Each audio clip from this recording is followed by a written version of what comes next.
Buenas tardes. Esta va a ser la segunda clase del curso de estética en la UAM. Ahora empezamos realmente el curso, después de haber mostrado lo que he llamado las tres instancias de la estética, el curso propiamente dicho.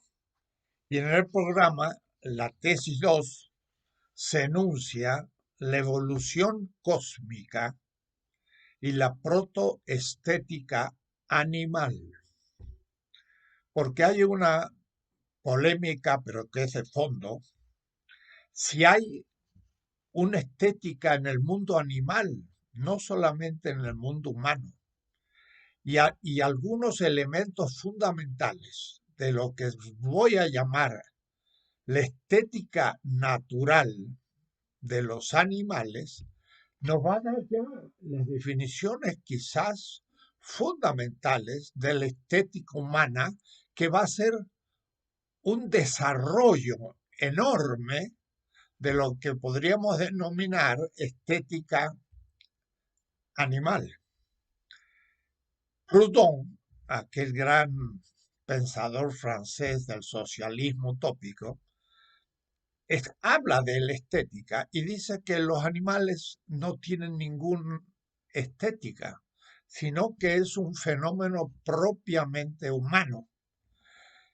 Vamos a demostrar, gracias a los libros de Katia Mondoki, que es una lectura que ustedes harán junto a estas clases y que se adjuntan en las lecturas para el curso, vamos a mostrar que ya existe una estética animal y la captación de la belleza se da en el mundo animal.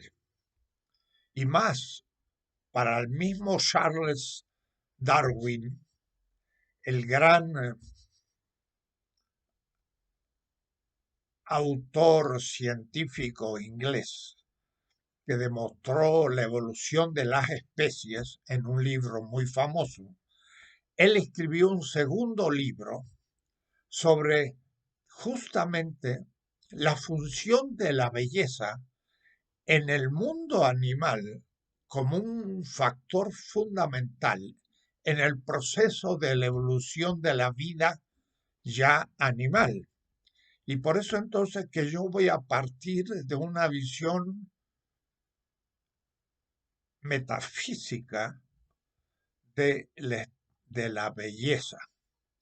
Casi todos los autores describen la posición de la belleza de Platón, de Aristóteles, Tomás de Aquino, Kant, Hegel, hasta los más recientes, pero en el fondo dicen, pues hay muchas definiciones, pero lo dejamos de lado. Para mí no, para mí el captar qué significa la belleza es fundamental para entender la estética en todo su despliegue, y hay que detenerse un poco lentamente en esta cuestión. La tesis de hoy se a, va a permanecer al nivel de una estética, diría yo, animal. La tesis 3 es ya la aistesis, que es la emotividad humana, que también existe la emotividad animal, y el mundo estético del ser humano, que ya es un desarrollo enorme de lo que es la protoestética o la primera estética del mundo animal, con algunos elementos aún del mundo vegetal, que tienen una cierta lógica que desemboca en la estética animal.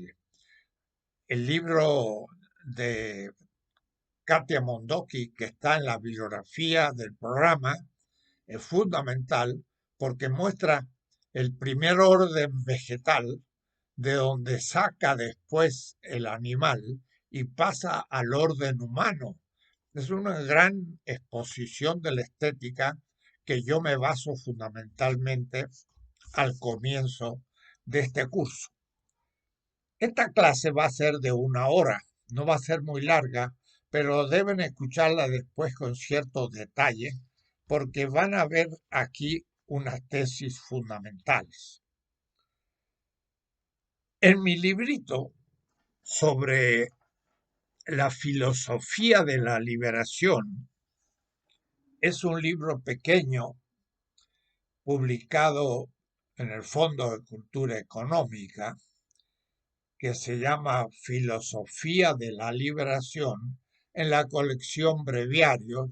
Es un libro barato de 100 y pocos pesos, así que les recomiendo que lo compren para ir leyendo las tesis fundamentales de donde se deriva la estética. El primer concepto es el concepto de cosmos. El cosmos es la totalidad de la realidad. Mis palabras van a ser casi sin adjetivos. Cada palabra tiene un significado y un significado sistémico. Es decir, cuando diga cosmos, va a significar siempre lo que ahora voy a describir. Y cuando diga lo cósmico, no va a ser lo mundano.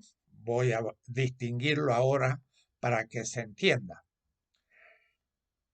El cosmos es, en la lógica de la filosofía que yo les expongo, dentro de la cual la estética es un gran capítulo, es la totalidad de la realidad. No solo la realidad conocida, millones de galaxias a millones de años luz de distancias siderales desde la explosión del Big Bang hace 14, 15, 16 mil millones de años. Piensen ustedes lo que significa eso. 16 mil millones de años donde la luz se expande a 350.000 kilómetros por segundo.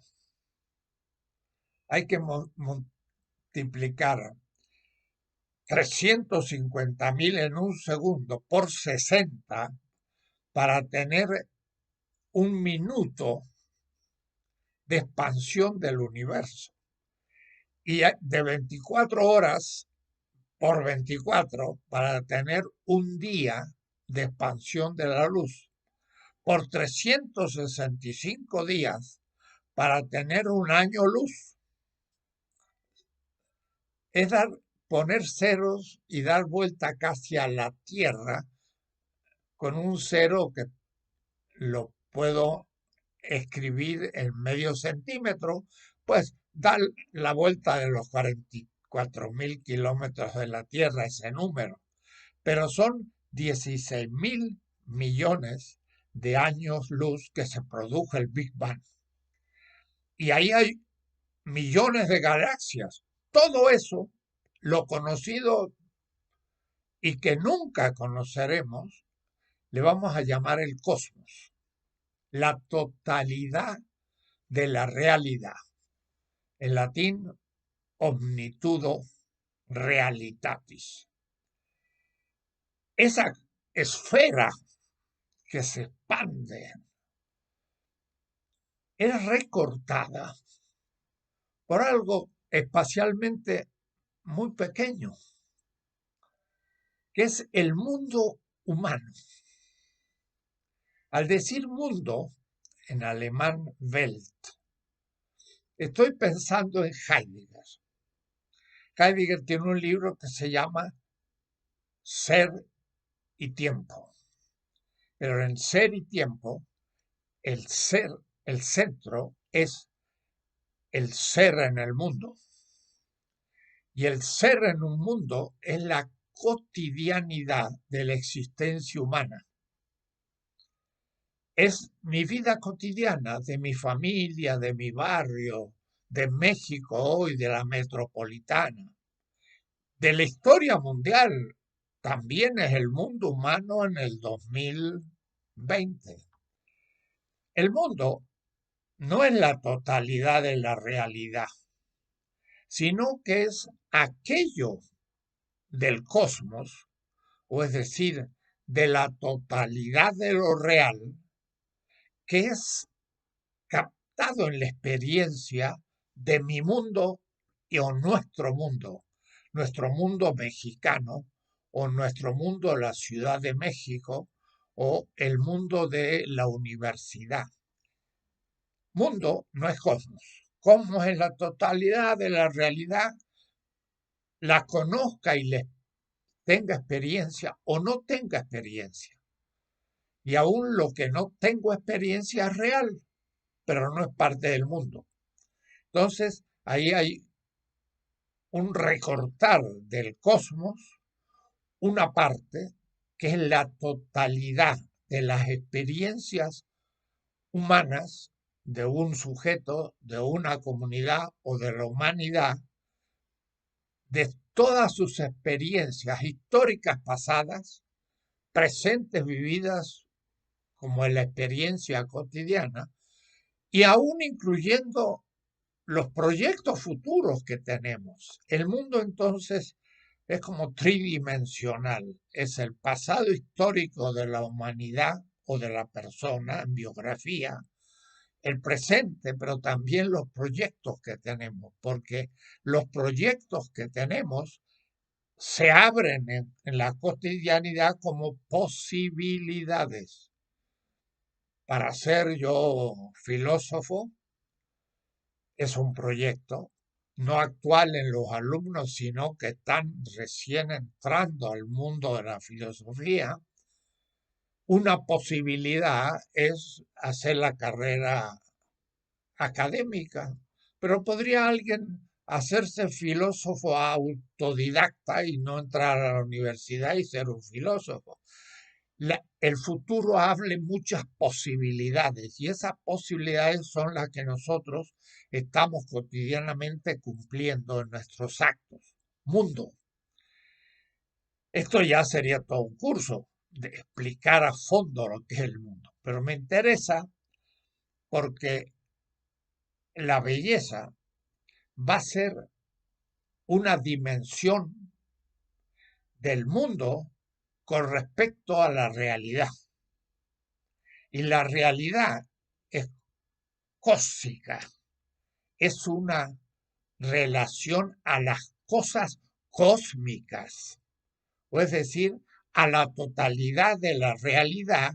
Yo recorto una parte que es lo que yo he experimentado de lo real. Y eso es parte de mi mundo. La estética se sitúa en una relación del mundo humano con la realidad.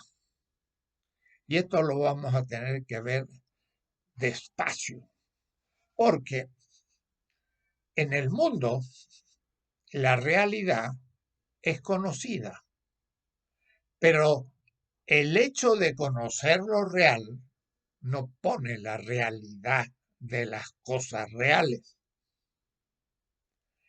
La rosa es real, crece, crece desde sus posibilidades cósmicas. O es decir, la rosa crece porque es real. La conozca yo o no la conozca, la rosa crece. Ahora, yo puedo conocer que crece y a su vez yo puedo sentir que tiene un olor, uno, un perfume. Puedo ver que tiene un color rojo, que tiene una cierta consistencia real. Entonces, yo incorporo lo real en mi mundo y descubro en ellas propiedades reales que yo no pongo. Cuando yo conozco una rosa y siento el perfume, no le pongo el perfume, lo siento. Quiere decir que hay un a priori, quiere decir que ya está dada, y el autor Zubiri, filósofo español, le llama de suyo. La rosa de suyo tiene un perfume. Si no hay nadie que perciba el perfume, pues nadie lo conocerá nunca, pero las propiedades reales que producen, si hay alguien que lo percibe como perfume, existen ya a priori del conocimiento. Es decir, el idealista piensa que al conocerla pongo el perfume. No, el perfume está dado en la cosa. El realista cree que el perfume yo lo capto de una manera directa y no se da cuenta que la rosa ha tenido que primero entrar al mundo o ser incorporado a un mundo, es decir, parte de lo real, la rosa se ha incorporado a mi mundo. Y hay un mundo entonces que está condicionando el conocimiento de la cosa real. El, la metafísica ingenua cree que yo conozco directamente el perfume de la rosa, pero no se da cuenta que en realidad percibo, conozco el perfume de la rosa que es real y que es independiente de que yo lo conozca, pero ya lo pongo en el mundo y digo un perfume, o es decir, ya le puse un nombre. Y ese nombre no le pertenece a la rosa, le pertenece a un mundo donde yo le puse un nombre. Y entonces también voy a decir qué bella rosa. Eso ya es estética. Pero la belleza va a ser algo que no es la pura realidad de suyo de la cosa, sino ya incorporada a un mundo. Entonces, un realismo crítico dice, la rosa es real antes del mundo y en el mundo. La realidad es lo de suyo de la rosa que le permite crecer, pero yo la pongo en el mundo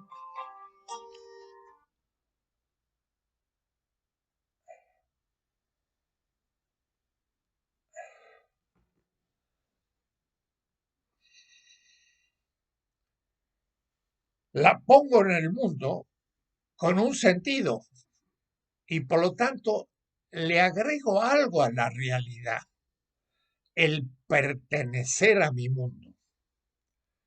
Y esto es lo que me va a permitir entender ahora que lo real incorporado en el mundo le voy a llamar, cuidado, la naturaleza.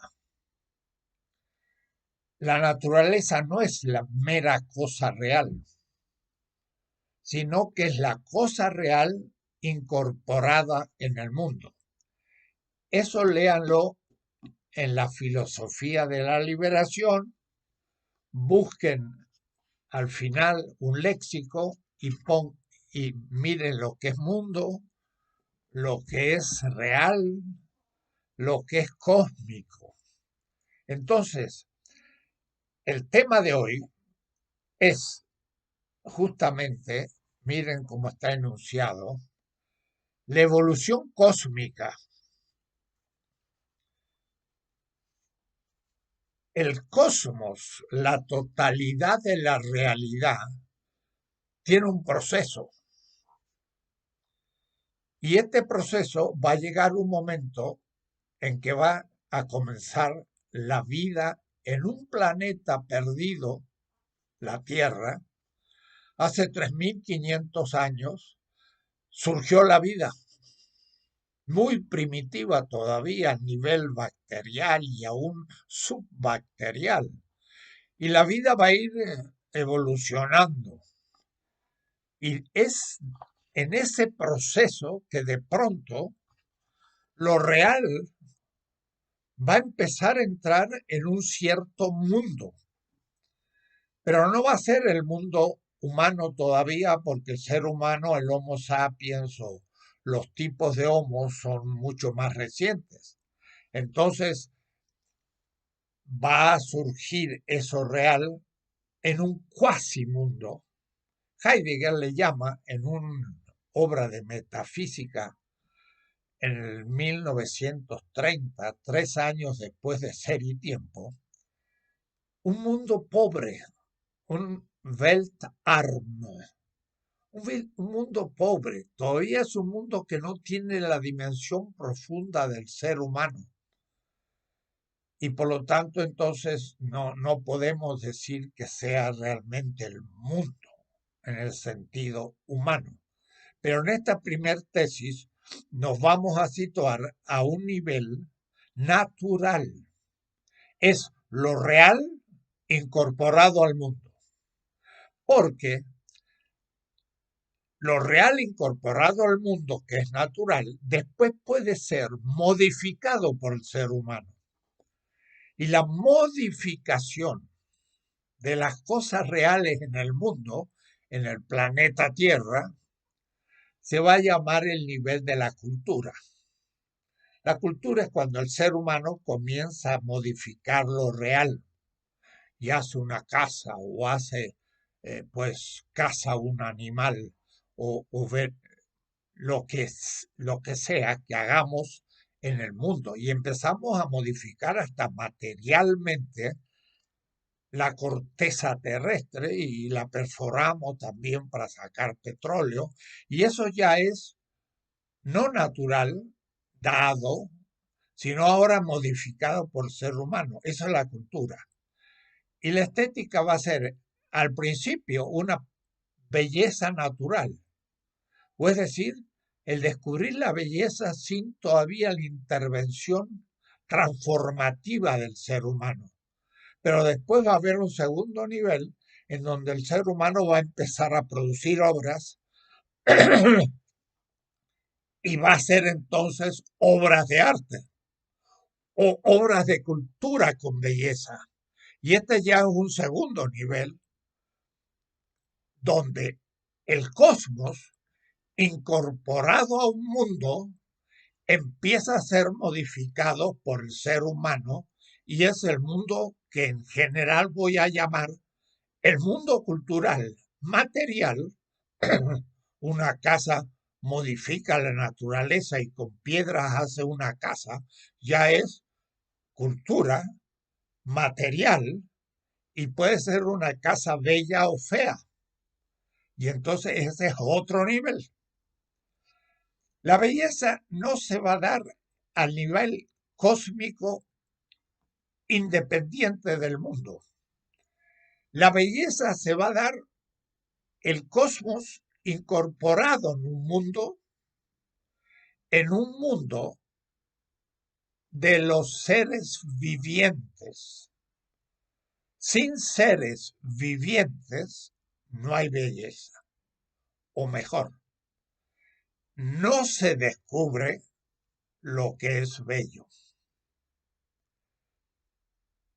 Vamos a ir despacio, después viendo las diferencias de todo esto. Entonces, hemos ganado 3 conceptos: cosmos, mundo, naturaleza. En ese mundo natural va a haber ahora una evolución cósmica y nos interesa sobre todo el origen de la vida, porque la vida va a ser un movimiento que se llama antientrópico. el mundo, el universo se expande, pero también de hidrógeno o los elementos más simples se van haciendo más pesados hasta hacerse plomo. Y entonces el universo quizás al final se vuelva a contraer y habrá una nueva explosión, otro Big Bang futuro. En fin, está la hipótesis de un Big Bang, pero la pregunta del filósofo es, ¿y el Big Bang no fue la contracción de un universo pasado? Eso el científico no lo puede responder hasta ahora, pero el filósofo lo puede plantear. Pero de todas maneras, entonces, tenemos ahora el concepto de naturaleza. Las cosas reales se manifiestan en el mundo teniendo propiedades físicas. La manzana tiene ciertas sustancias que van a ser después constituidas como alimento. Pero como tal, si no hay nadie que las coma, son puras propiedades naturales. Tienen un color, tienen un peso, tienen ciertas proteínas, tienen ciertas eh, calcio o nitrato o propiedades físicas. Las propiedades físicas son de suyo naturales, pero una cosa es ser de suyo físicas y otra el manifestarse a un ser vivo. Y aquí esto es fundamental, porque una cosa nunca tiene valor de uso, tiene propiedades, pero solo en el caso que se transforme en objeto de una necesidad. Por ejemplo, la manzana alimenta al ser humano y a los animales. Las propiedades físicas se transforman en posibilidades de la reproducción de la vida. Y entonces ahora recién, en vista de la vida, cobran lo que se llama valor. La manzana tiene valor de uso en tanto que alguien la come y son un medio para reproducir su vida. La vida es la finalidad que constituye a la manzana como valor de uso.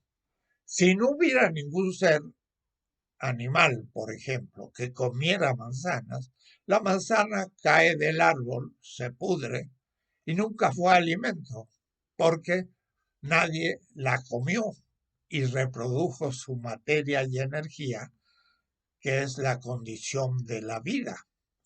Entonces, vean bien que estamos hablando de un mundo real que se incorpora a un mundo real, no, me equivoco, un cosmos real que se incorpora a un mundo en el cual las cosas tienen primero propiedades naturales, pero luego comienzan a ser condiciones de producción y reproducción de la vida.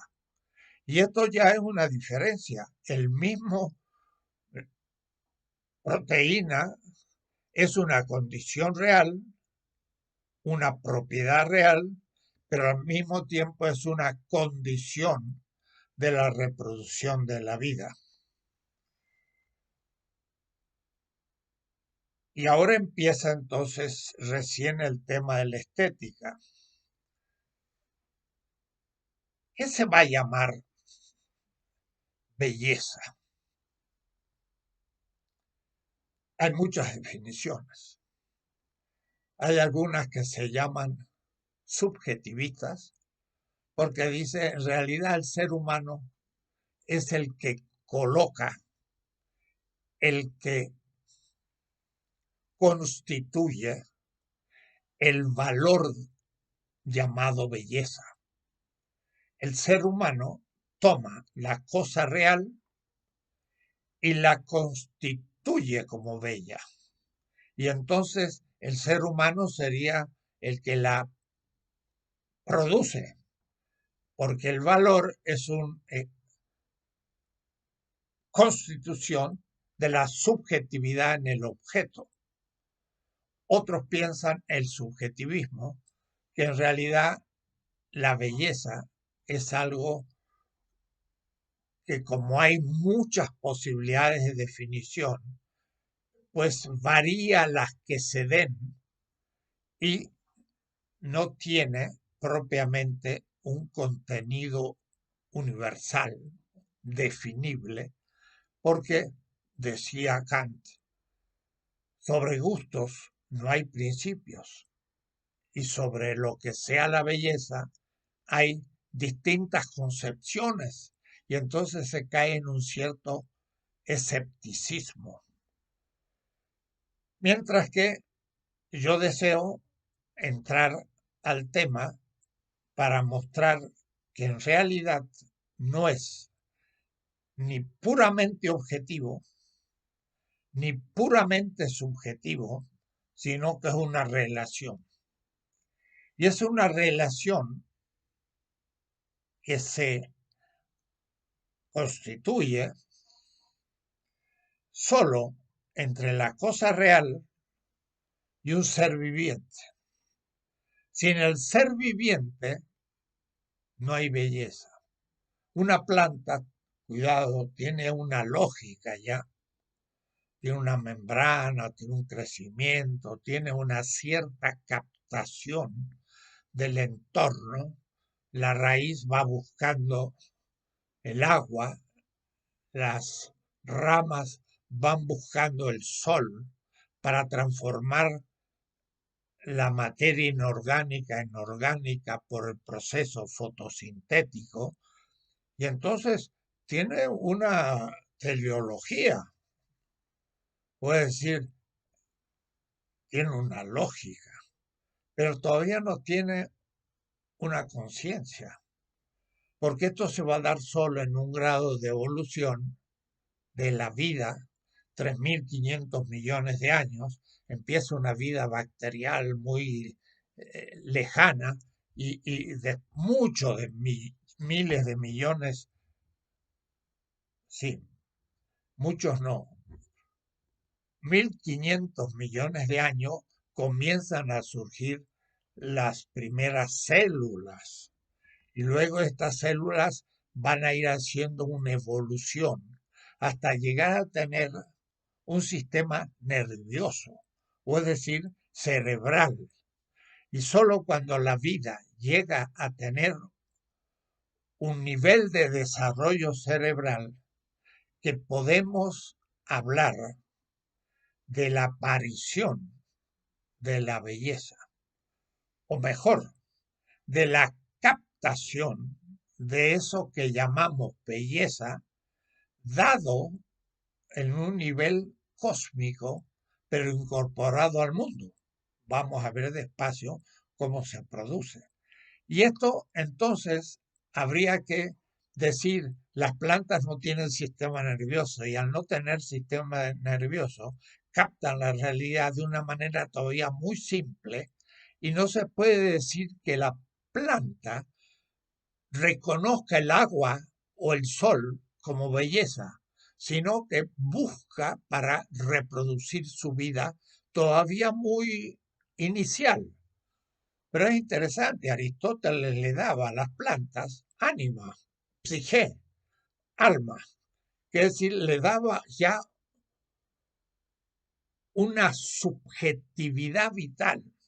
No me voy a extender, pero en el mundo animal eso ya se desarrolla completamente y sí podemos empezar a hablar de una subjetividad animal. Y ahí va a aparecer ya la belleza.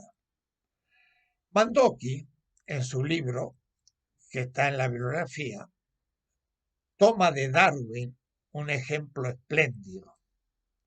Dice, el pavo real tiene una cola inmensa de una decoración impresionante, de su color y cómo está diseñado. Y despliega su cola. ¿Ante quién? Ante la hembra.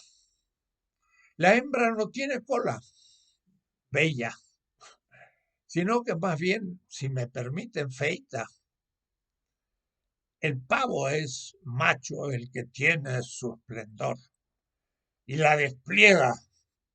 Y entonces la hembra queda cautivada y elige al que tiene en el fondo la más bella de su cola. O es decir, la hembra elige al más bello. Y la evolución se va haciendo a partir de los más bellos. Dice Darwin, lo mismo pasa con los pájaros. Los pájaros cantan. ¿Y cantan a quién? A la hembra. Y algunos cantan mucho mejor. Y entonces la hembra lo elige. Porque por un instinto animal, el que canta mejor significa que está vitalmente mejor constituido y va a poder dar a la progenie elementos más superiores. Hay una competencia de belleza. Y Darwin toma en su segundo libro justamente sobre la emotividad en los animales, diciendo que la evolución fue pensada primero por la práctica o por el uso de ciertas funciones que fueron desarrollando los órganos y entonces se fue produciendo la evolución por el funcionamiento de las respuestas ante el medio. Pero en el segundo libro dice, pero un elemento fundamental de la evolución es justamente la belleza, porque la hembra va a elegir en todas las especies al macho mejor para que la progenie sea buena, sea útil, sea capaz, sea mejor realizada. Es como entre las abejas, que la que va a ser reina, que es todavía una princesa, se lanza en una danza nupcial a gran velocidad y tras ella van volando las abejas machos. Y solamente el más fuerte es el que alcanza y fecunda la reina. Eso es, si me permiten, una competencia gimnástica de quién es la más rápida, pero también significa una ley de la naturaleza. Y los animales, a medida que van creciendo, le dan mucha importancia a justamente la belleza. Otro ejemplo fundamental en mi curso es el hecho del gallo. El gallo cada mañana canta y el canto ya es una expresión de producción. Ya no es solamente contemplar la belleza, sino que es producir una cierta obra de arte. Y entonces canta al sol. ¿Por qué? ¿Por qué el gallo a la mañana canta al sol?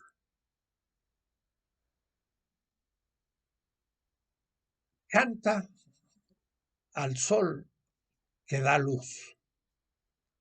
En la noche es tenebrosa y peligrosa. Los animales pueden atacar a otros y el ave tiene que estar muy atenta. Por eso que duermen, claro, siempre de pie. y atenta a alguien que la puede atacar. No un gato solo, sino en los tiempos de millones de años había muchos otros animales que podían atacar en la noche a las aves. La noche es el lugar de la posibilidad de la muerte. La luz es lo que posibilita el manejo de la vida, pero además tiene calor y entonces el cuerpo recupera la calor. Y ante la luz y la calor del nuevo día, el gallo canta. ¿Por qué? Porque descubre la belleza. O es decir, la belleza está ligada a algo fundamental. Y aquí me atrevo ya a comenzar el curso a fondo. ¿Qué es lo que percibe el gallo en el sol? Lo voy a sintetizar y luego lo voy a ir explicando todo este curso. Pero ya ahora empieza la descripción esencial, en el sentido de Hegel, esencia, fundamento de lo que algo es, fundamento de la estética y de la belleza, que puede ser definida, pero no como se hace siempre, el esplendor de la forma con una cierta armonía, y se está describiendo un poco la belleza griega. Y entonces se toma de la obra de arte y se dice tiene ciertas proporciones áureas, 3/4, y se piensa ya la belleza a partir de un ejemplo histórico. No, estamos antes de la historia y antes del ser humano en el mundo animal. ¿Hay belleza? Sí. ¿Qué es lo que canta el gallo? A la belleza del sol. ¿Y cómo la podría definir? Vean ustedes, van a ser pocas palabras, pero palabras que vamos a tener que ir profundizando en este curso. El animal descubre, constata, tiene la experiencia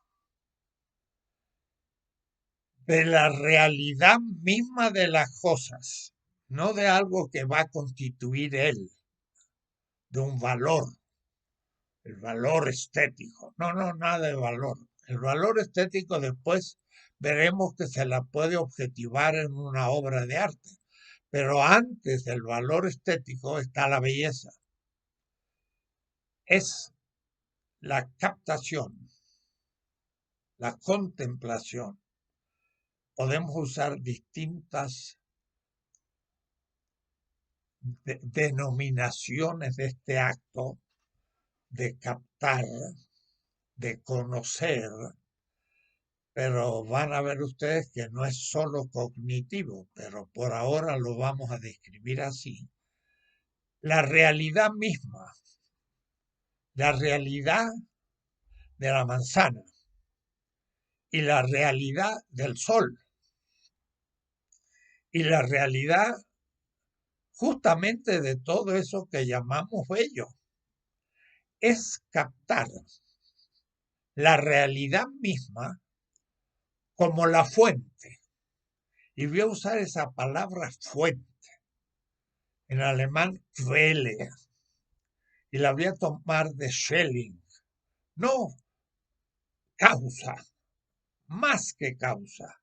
Fuente es captar la realidad como la fuente de la vida, de mi vida, de nuestra vida. ¿Y por qué es fuente de mi vida? Aparece como bella.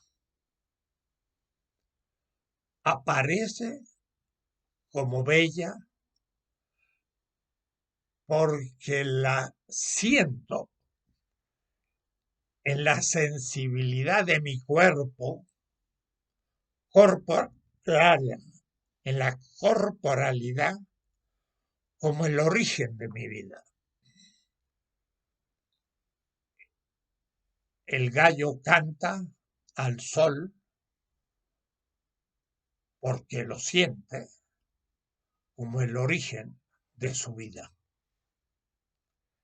Y eso es la belleza. Tan simple. Le vamos a dar muchas vueltas en las 21 clases siguientes. Pero esto ya es el fondo. Un niño, perdón, no hablemos del niño todavía, el mundo humano. Vamos más abajo. Un caballo, cuando el domador lo está domando, le hace hacer ciertas pruebas, sobre todo cuando va a ser un caballo de un circo. Y entonces el domador le enseña cosas y le da como premio de haber hecho bien algo un terrón de azúcar, un poco de azúcar. Y el caballo se come el azúcar. Y entonces después va a hacer atención porque si repite lo que el domador quiere, le va a dar otro terrón de azúcar. ¿Y qué relación tiene el caballo con el terrón de azúcar? Que al caballo le gusta el azúcar porque es origen de vida, porque le da energía. Cuidado, si tomo demasiado azúcar, puede ser diabético. Puede decir, eso es pasar un límite, pero dejemos ese tema. No hemos entrado tampoco a la estética humana. Le gusta. ¿Qué significa que me gusta? Significa que tomo el terrón de azúcar, lo pongo en mi boca y como tengo saliva, derrito el azúcar y en la parte de atrás de la lengua tengo unas papilas gustativas. Y esas papilas gustativas tocan la sustancia real del azúcar disuelta y sienten el gusto del azúcar. Ese es ya un gusto estético. Como puedo yo después, gustar la quinta, novena sinfonía de Beethoven en el canto de la alegría. Me gusta. Vamos al origen. El caballo gusta el sabor del azúcar porque siente, y cuidado, no hay representación intelectual del neocórtex, ni tampoco hay un acto de la voluntad ética del sistema límbico. Es otro nivel porque siente sensiblemente en la corporalidad un cierto tono de alegría, porque siente que puede vivir un poco más gracias a esa energía. Claro, todo eso no lo piensa, es instantáneo y al mismo tiempo instintivo. Le gusta porque produce vida, porque el azúcar la capta realmente como la fuente de la vida. Y por eso me gusta. Esa va a ser la definición primera, la protodescripción de lo que es la belleza. Es lo que me gusta porque la capto y la siento como la fuente de la vida. Por lo tanto, no ha podido captarse la belleza sin un ser que tenga conciencia y al mismo tiempo que tenga gusto por un desarrollo del sistema nervioso. Pues si la vida ha tenido que evolucionar a tal punto que aparece ahora la belleza. Porque si es lo real mismo como fuente de la vida, pero de una vida que tiene un tal desarrollo que es capaz de gustar esa fuente, y eso justamente es la belleza. La primer tesis entonces de la estética es como la siguiente: la evolución cósmica y la protoestética. Y entonces ahí empezamos a elaborar eso lentamente. Estoy escribiendo unos trabajos y va a ser un pequeño libro de 18, se llamará 18 tesis de estética. Y en la primera de esas tesis, que es esta clase, que va a ocupar poco espacio, cada tesis va a ocupar unas 10 páginas. Y las 18 será un librito de 180 páginas con muy poca bibliografía, porque ya estamos elaborando una estética propia de la filosofía de la liberación.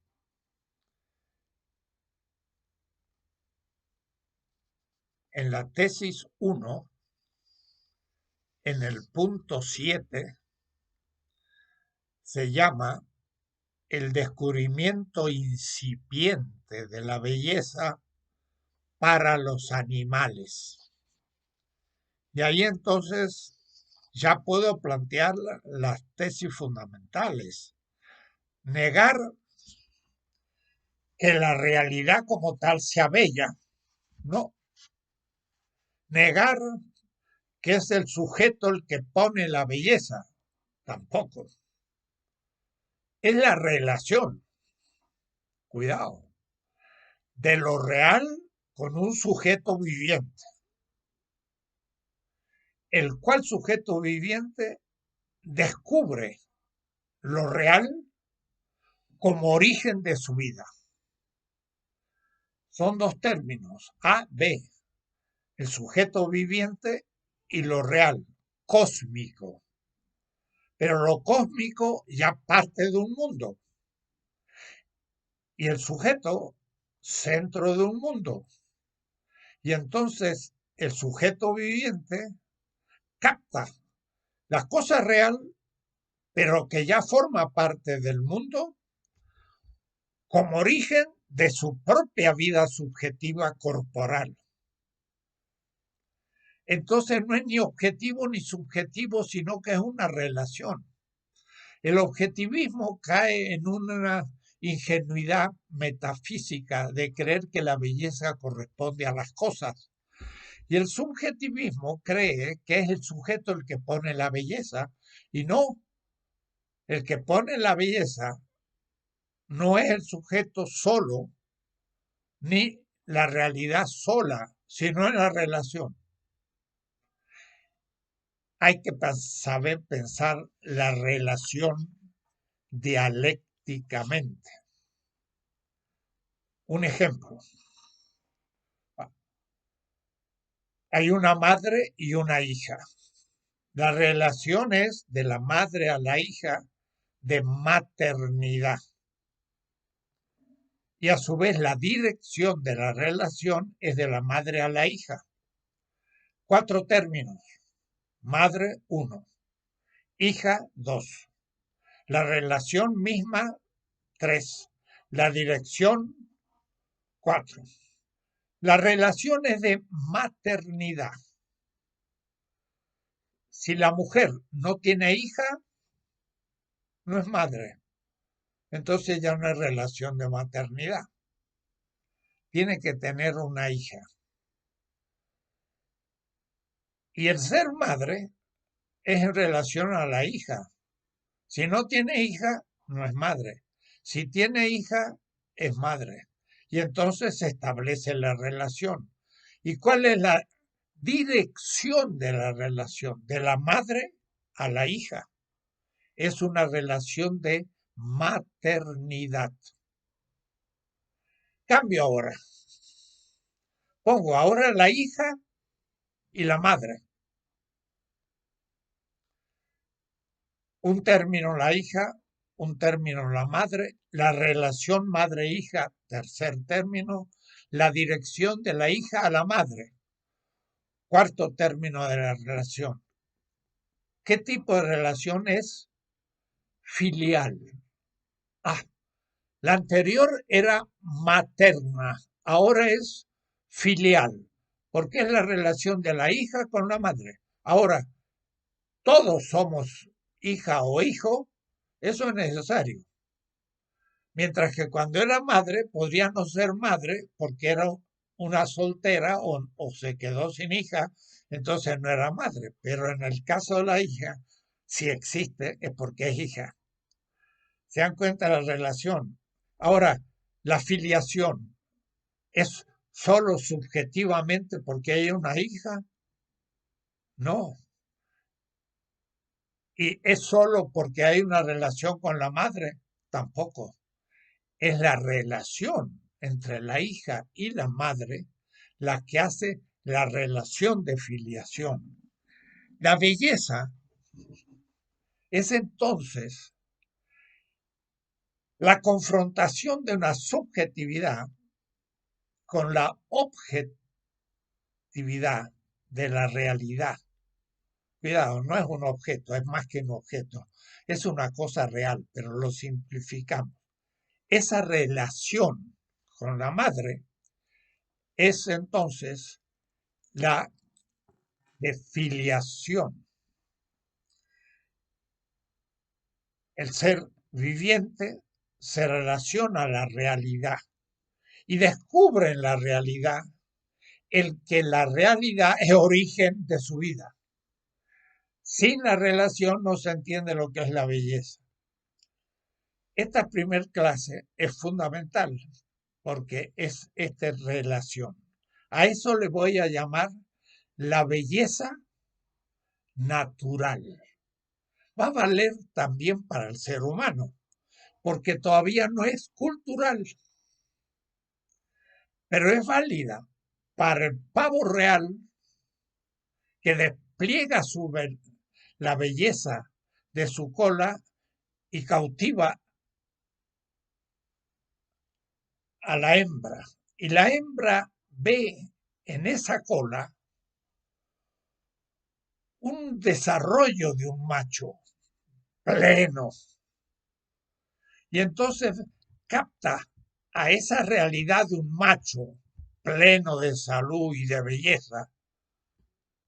belleza como origen de su vida, pero también de la progenie.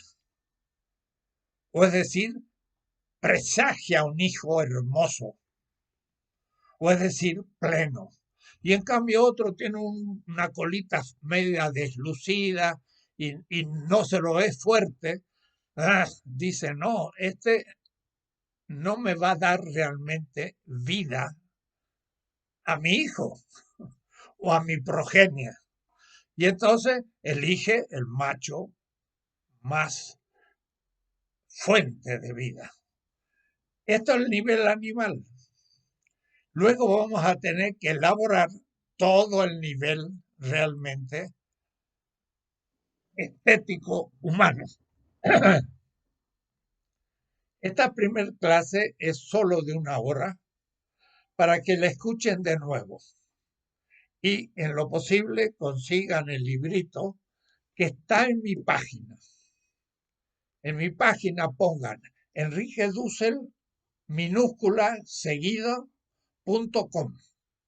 Vayan a las obras y busquen la edición de Fondo de Cultura Económica y ahí lean el tema de el cosmos, el mundo y la relación. Todavía no está aquí puesto este concepto de belleza que les indico, porque esto ya es fruto de bastante que he hecho los últimos años para una estética futura. Dejo aquí esta clase porque tengo de inmediato un programa en Aristegui Noticias sobre el virus de 12 a 1, y entonces hoy no tengo más tiempo de prolongar esta clase. Pero les propongo entonces que la escuchen de nuevo y que valga por las 2 horas por hoy. Y comiencen a leer Filosofía de la Liberación y el artículo 7 hipótesis de una estética futura, de la liberación. Y ahí todavía no van a tener la definición de belleza que yo les he dado, sino que ahora la estoy modificando fundamentalmente, de tal manera que ustedes tienen que después empezar a ver las diferencias. Por hoy termino esta clase de 1 hora, pero repítanla y empiezan a leer ese artículo de unas 35 páginas sobre 7 hipótesis de la estética de la liberación o para una estética. Y luego vamos a empezar a leer textos fundamentales de Javier Zubiri. Y entonces van a tener ustedes posibilidad de ir avanzando. Por hoy, solamente esto, pero escúchenlo, piénsenlo, saquen apuntes y envíen el apunte a Valeria, que va a contabilizar la presencia de mi clase por el trabajo que ustedes envíen ahora, no la próxima semana, esta semana, y va a ser considerada como la presencia de esta segunda lección, la primera sistemática, después de haber hablado de las 3 constelaciones. Bueno, hasta luego por hoy y los vemos.